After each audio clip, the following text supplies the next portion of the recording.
আসসালামু আলাইকুম এভরিওয়ান। গরম ভাত তার সঙ্গে যদি মাছের পাতুরি হয় তাহলে কেমন হয় ব্যাপারটা, চলুন আজকে বানিয়ে নিই মাছের পাতুরি।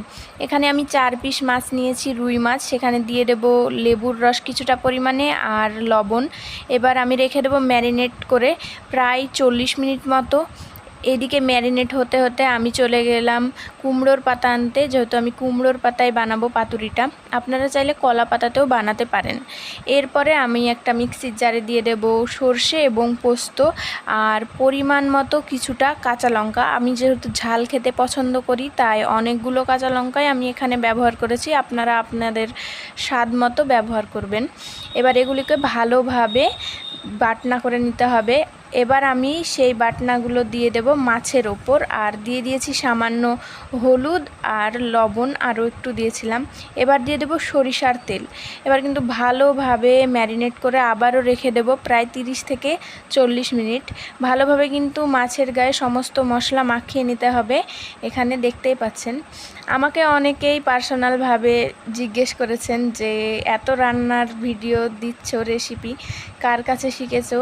তো বেশিরভাগ রান্নাই আমার মায়ের কাছে শেখা আর আব্বুর কাছেও শেখা। আব্বু যেহেতু ভালো রান্না করে তো আব্বুর কাছে অনেক রান্নাই শেখা। এই যে এই রেসিপিটা আপনারা, এটা কিন্তু আমার মায়ের কাছেই শেখা। এবার আমি রেখে দিয়েছিলাম 30 থেকে 40 মিনিটের মতো। কুমড়োর পাতার উপরে দিয়ে দিয়েছি একটা মাছ, আর মশলাটাও ভালোভাবে উপর থেকে দিয়ে দিয়েছি। তার উপরে দিয়েছিলাম একটা কাঁচা লঙ্কা। এবার একটু সরিষার তেল দিয়ে এভাবে ভালোভাবে মুড়িয়ে কিন্তু বেঁধে দিতে হবে কুমড়ো পাতাটা, যেন মাছের যে মশলাটা সেটা যেন বের হয়ে না যায়।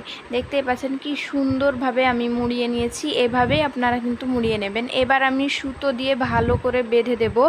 এইভাবে চারিদিকটা ভালোভাবে বেঁধে দিতে হবে যেন রান্না করার সময় এটা খুলে না যায়, সেটার জন্যই। তারপরে আমি আর একটা পাতাও নিয়ে নিলাম।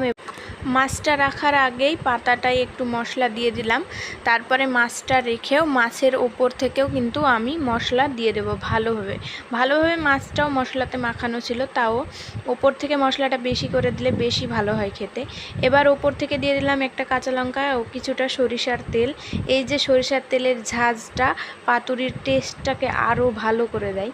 তারপরে আবারও সে একই রকমভাবে আমি মুড়িয়ে নিচ্ছি, ঠিক এই রকমভাবে দেখতে পাচ্ছেন। এবার কড়াইতে কিছুটা পরিমাণে তেল দিয়ে আমি ভেজে নিচ্ছি। আপনারা চাইলে মোমো যেভাবে বানায় সেভাবে স্টিম করে নিতে পারেন। একটা দিক পাতুরির প্রায় 15 মিনিট ভাজার পর আমি আর একটা দিক উল্টিয়ে দিয়ে 15 থেকে 20 মিনিট ঢাকা দিয়ে অল্প আছে কিন্তু এটা রান্না করে নিতে হবে, ভেজে নিতে হবে অর্থাৎ।